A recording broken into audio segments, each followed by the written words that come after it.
No. No, stay where you are. Do not break the stillness of this moment. For this is a time of mystery. A time when imagination is free and moves forward swiftly, silently. This is the Haunting Hour.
Till murder do us part.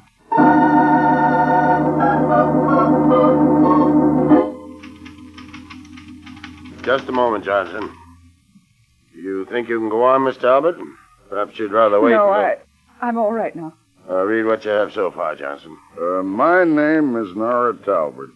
Exactly 5 months ago, I was employed by Marion Dunning, well-known play producer and widow of the late philanthropist Wilcox Dunning.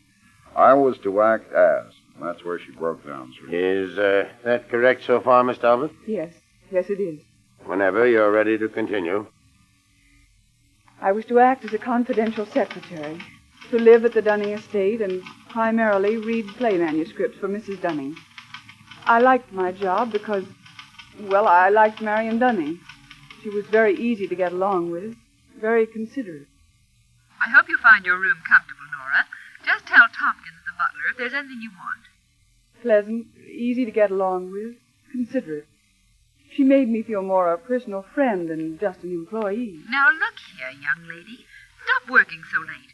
A pretty girl like you ought to be out nights enjoying herself. I liked Mrs. Dunning. I really was very happy there until Wallace Strieber came into the picture. Nora, I want you to meet Wallace Strieber.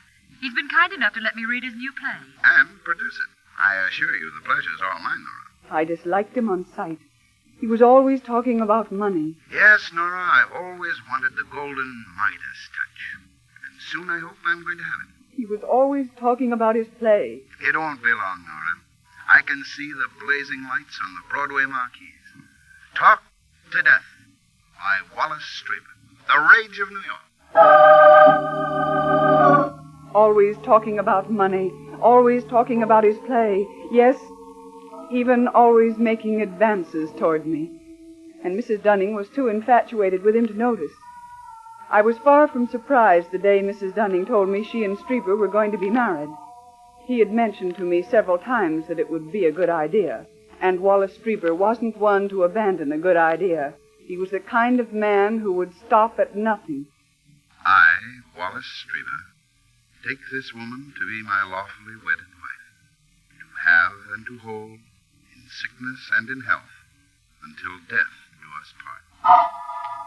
I could see the smirk on his face as he repeated the marriage oath, and each word he said etched my hatred for him deeper and deeper. Then 5 minutes later at the reception party.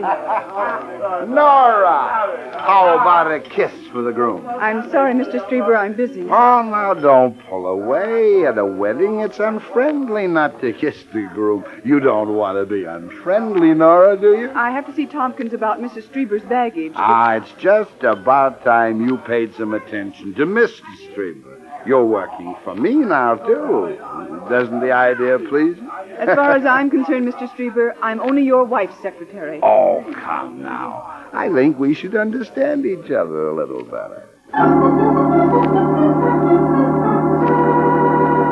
I understood him perfectly.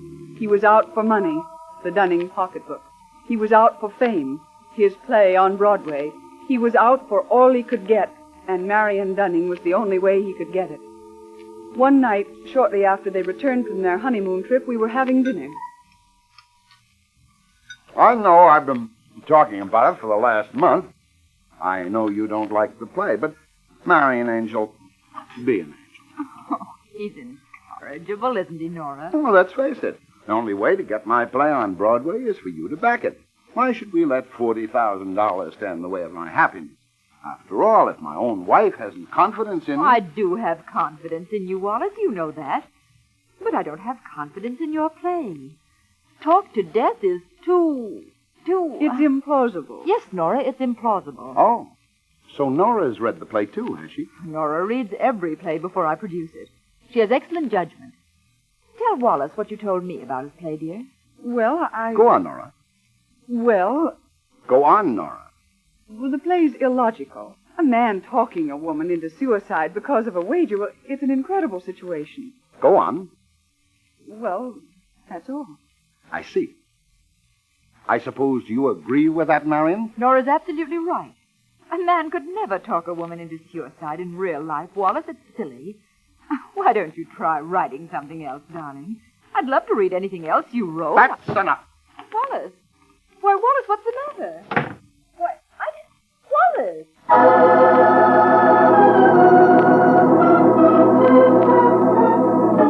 I soon came to learn that it was dangerous to cross swords with Wallace Strieber. The very next night, Mr. Strieber sent for me. You'll find Mr. Strieber in the library, Miss Nora. All right, Tompkins, I'll be there in a little while. But Mr. Strieber said you should come at once, miss. Oh? Begging your pardon, miss, but I'd watch my step if I were you. He seemed to be quite put out about something. Oh. Thank you, Tompkins.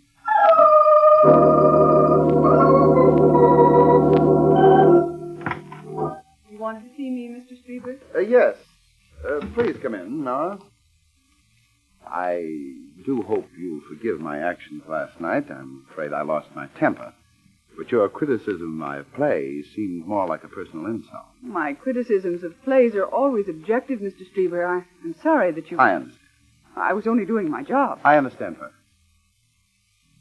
Nora, things could be very pleasant around here for you if you were a bit more cooperative.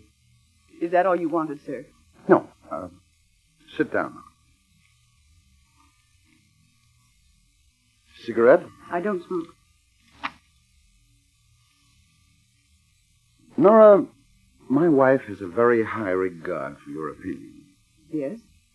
Nora, how would you like to make some money? A lot of money. What do you mean? I mean that I'd make it worth your while if you'd convince Mrs. Strieber to back my play. Sorry, Mr. Strieber. Not interested. I see.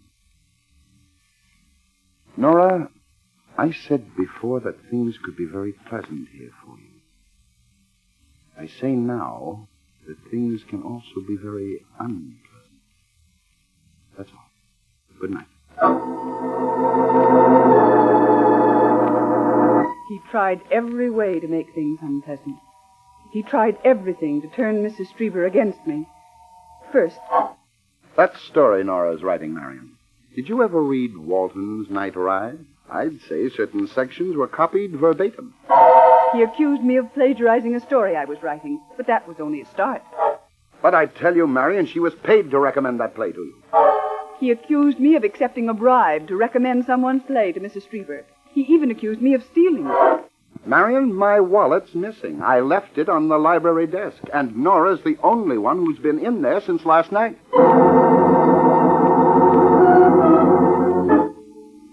But, Miss Nora, Mr. Strieber's wallet was in his bureau drawer. It was there all the time. I thought as much, Tompkins. He'd say anything to get me into trouble. I'm terribly sorry, Miss. I told Mrs. Strieber. Thank you anyway, Tompkins, but I'm afraid it won't make much difference. He tried everything to get rid of me, but I stayed. Mrs. Strieber wanted me to, but I could feel the difference in her manner toward me. Not so considerate, not so pleasant, not so easy to get along with now. But I stayed. I stayed to find out why Strieber was so anxious to get me out of the way.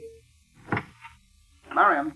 Just a minute, dear. I have to get this letter off tonight. Marion. What is it, Wallace? After all I've told you, Nora's still around, I see. I know. I wanted to speak to her, but you just can't accuse people of things like that without any proof. My word should be proof enough. Well, I'll talk to her tomorrow, Wallace. Tomorrow, everything tomorrow. Why do you always keep putting things off? And you keep putting me off about my play. Play? Wallace, must we talk about that again? I'm getting a little tired of talking about it myself, Marion. Are you going to produce it or not? I told you, Wallace. It's impossible to get away with anything like that on Broadway. A man talking a woman into suicide, why, the critics would laugh at it. Laugh at it, eh? So that's what you think of. Oh, we've been over this so many times, Wallace. Your play is just incredible, that's all. I'll show you how incredible it is. Wallace, please. What if I prove that a man can talk a woman into suicide? I tell you, I can prove it. Why, I could talk even you into suicide within 48 hours. Oh, Wallace. Well, if you're so sure it can't be done, why don't you take me up on it? But it's too ridiculous. Yes? I'll bet you $40,000 I can do it. Wallace. Don't worry, I won't let you go through it. And if you can't make me? If I can't, I'll never mention my play again. Well, it's almost worth it at that. But if I'm talked into suicide, how can I pay you $40,000? Just put it in writing, that's all. I, Marion Strieber, hereby declare in the event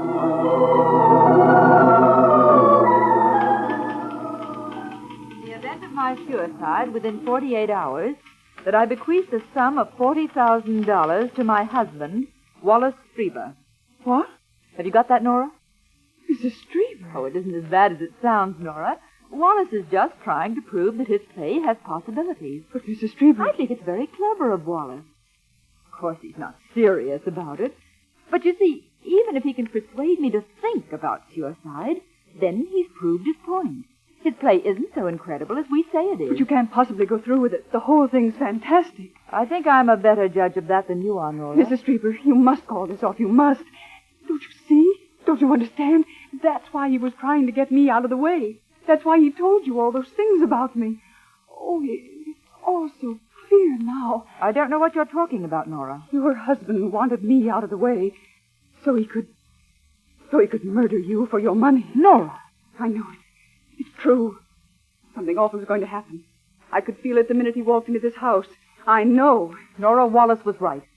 You can pack your things and leave in the morning. Good night.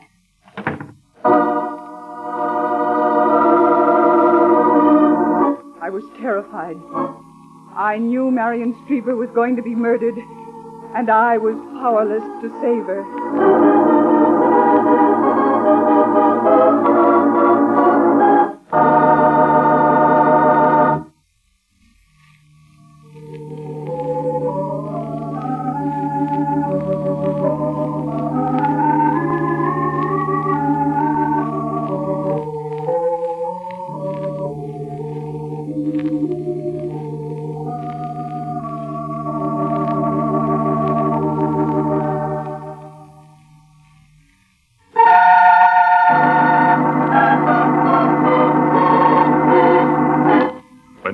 Playwright Wallace Strieber married the wealthy play producer Marion Dunning, Nora Talbot was much distressed. Nora was secretary to the new Mrs. Strieber, and she felt certain that Strieber's affections extended only so far as the fat Dunning purse. Having married Marion, Wallace Strieber began vainly trying to get his wife to back his play, dealing with a man talking a woman into suicide. Nora and Mrs. Strieber thought the plot ridiculous and implausible. Strieber, infuriated, bet his wife $40,000 that he could talk her into suicide, and within 48 hours, having tried, meanwhile, everything to get Nora out of the way. Nora wouldn't leave because she was sure some disaster would come of the suicide note that Marion Strieber jokingly had dictated to her, setting forth the terms of the wager. When Nora told her employer of her fear, that Wallace Strieber planned to murder Marion after tricking her into writing the note, Marion ordered her to leave the house in the morning. Now, Nora lies in her bed, terrified of what this strange and violent night might bring. During the night, I could see a gleam of light streaming through their window, and it seemed to be moving back and forth, back and forth. I thought my imagination was playing tricks when I heard an eerie, monotonous voice that sounded like Wallace Strieber's. I put on my robe and quietly went down to the end of the corridor near their room. I listened. It wasn't my imagination. The voice was Wallace Strieber's, eerie, monotonous, saying over and over again. You're going to kill yourself.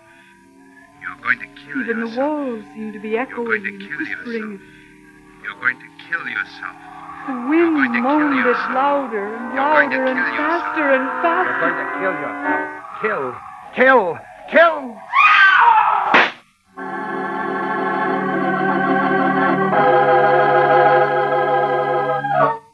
I found the body of Marion Strieber in her bedroom, a bullet hole through her heart. Then later, Through her heart, Inspector. That's right, Mr. Strieber. The coroner just gave me his report a few minutes ago. The bullet went right through her heart, causing instant death. Poor Marion. I'm sorry to have to ask you questions at a time like this, Mr. Strieber, but... Of will course, you- Inspector. Anything. There were no fingerprints on the gun except those of your wife. However, there's a question of a letter. Miss Talbot said Mrs. Strieber dictated it to her last evening. Correct, Miss Talbot? that's right, Inspector. Do you recognize this letter, Mr. Strieber? I, Marion Strieber, hereby declare in the event of my suicide within 48 hours that I bequeath the sum of $40,000 to my husband. Well, of course I recognize it, Inspector, but it was just a joke, a bet, a wager. Surely you can't think that this A has... rather odd sort of joke, Mr. Strieber. Well, let me explain. Marion wouldn't produce my play. She thought the idea behind it inconceivable, a man talking a woman into suicide. So I made a wager with her. I thought by infiltrating Marion's mind with the lines of the play, she'd get to like it and produce it. It's the truth, I swear. But not the whole truth, Inspector. I never thought she'd really do it, I tell you. It was a joke. I just read the play to her, that's all. Inspector, Mrs. Strieber wouldn't commit suicide. She wasn't the kind of a person who would commit suicide. Inspector, I think I'm qualified to know my wife's mental attitude and character better than her secretary. She was a sane, strong-minded person. I tell you, she wouldn't kill herself. Marion was depressed lately. She seemed to be brooding about something. She was morose and unhappy. That's not true. What are you trying to do, Nora? Pin this on me? Incidentally, I noticed your bags were packed. Perhaps to make a quick getaway?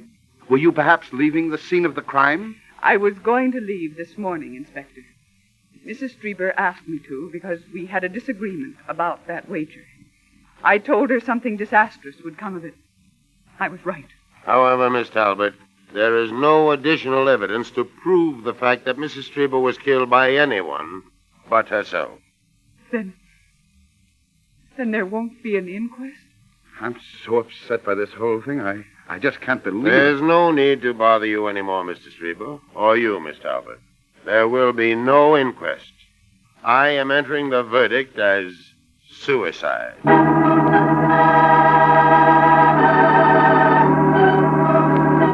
The case was closed. The verdict was suicide. And I left Dunning Mansion. But as the days passed, I knew no peace. The shot I heard that fatal night tormented me, and the voices and the peculiar circumstances which surrounded Mrs. Strieber's suicide. I knew there must be some way, some clue, something I could find that would prove to the police that Mrs. Strieber was murdered. So one night, about 3 weeks later, I decided to return to Dunning Mansion to look for additional evidence.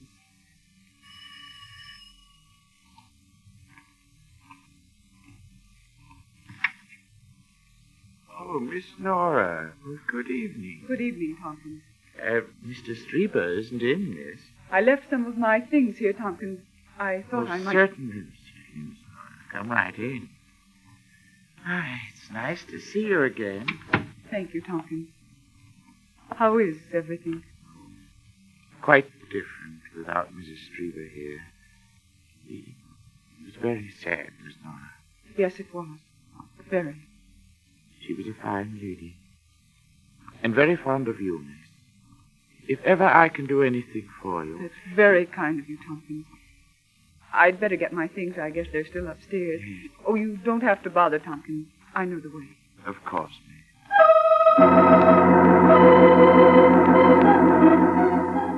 I went straight upstairs to Strieber's room. I opened the door and walked in. I felt that somehow here in this room I'd find the answer to the questions that were in my mind. I didn't know what I was looking for, but I determined to uncover every possibility.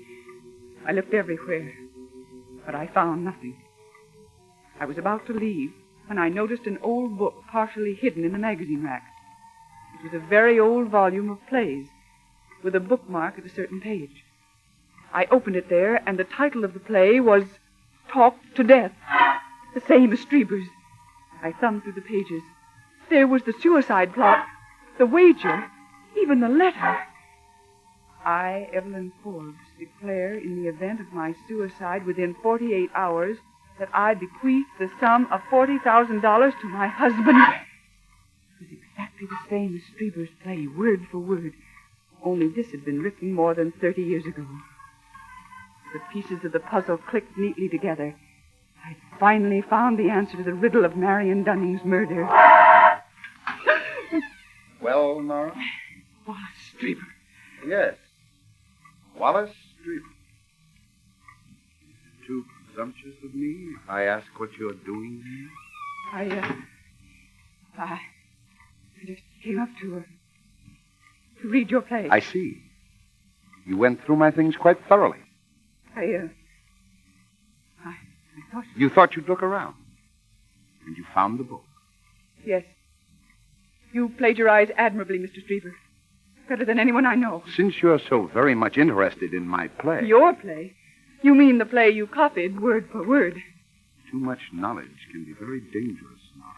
Also very helpful. Like finding out that you never intended to have a play produced at all. You copied this only as an excuse for murder. A frame-up to get your wife to write a suicide note so you could murder her and get away with $40,000. Sit down, Nora. Since you're so interested in my play, we're going to read it together. No, I'm leaving. Nora, I said sit down. There. Sir. Now we'll run through the big scene. Go ahead, Nora. You start from here.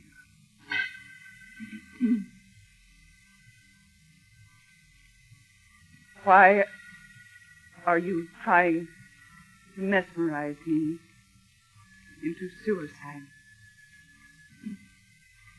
I've been half out of my mind. Go ahead, Nora. Half out of my mind since I agreed to act as your guinea pig. Evelyn, you were trying to help me accomplish something that no psychiatrist has ever done before in medical history. To prove that a man can have enough influence over a woman to persuade her to kill herself. Let's drop the whole thing, Roger. Look, dearest, we'll end the joke right now. You write out a suicide note as a topper, and we'll all have a laugh about it. Here's a pen and some paper. Now, write this. I have decided to kill myself. life no longer holds any meaning for me. No longer holds any meaning for me. Now sign it. Evelyn. There. That's over. Yes, it is. That's not the next line, Mr. Streeter. No. The next line is, I'm going to have to kill you. I'm going to have to kill you, Nora.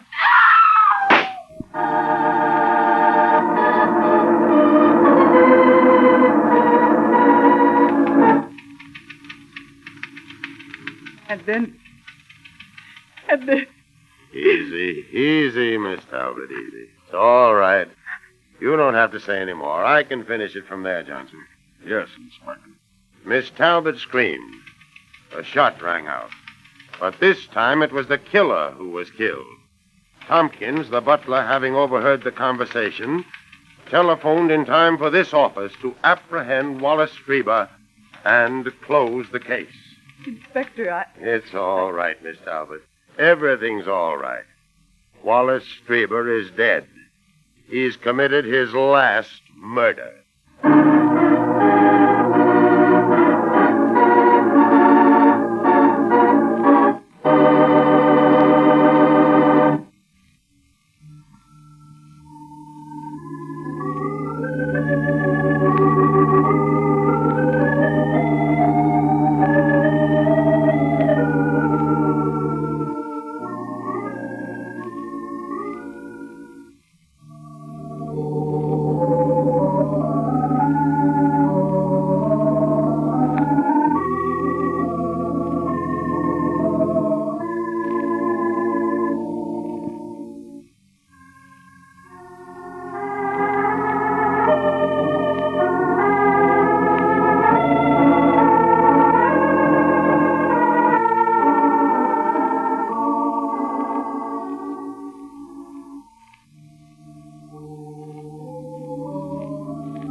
From shadows and stillness, mystery weaves a spell of strangest fascination, charging the mind with doubts and fears. For mystery is a strange companion, a living memory in the haunting hour.